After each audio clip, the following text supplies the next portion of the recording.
বিসমিল্লাহির রহমানির রহিম। এটা হলো এভাবেই দেখা যায় রসুন আর কি দিচ্ছে, রসুন আর গরম মশলা না,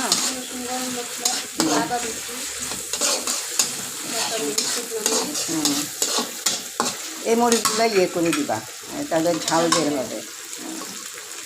এইভাবে কেটে দিলে ঝালটা বের হয়ে যাবে।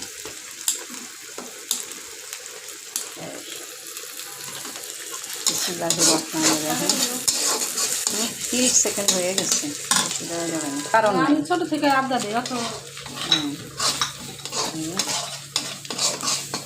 বাচ্চাদেরকে তুমি যা শিখাবা তাই শিখবে, বাচ্চাদেরকে অভ্যাস করে ফেললেই হয় ছোটোবেলা থেকে খাওয়া। এইখানে সব দিয়ে দেওয়া হয়েছে, সব দেখানো পসিবল না। মুগ ডাল দিয়ে দিলাম, ভিডিওটা অফ করলাম।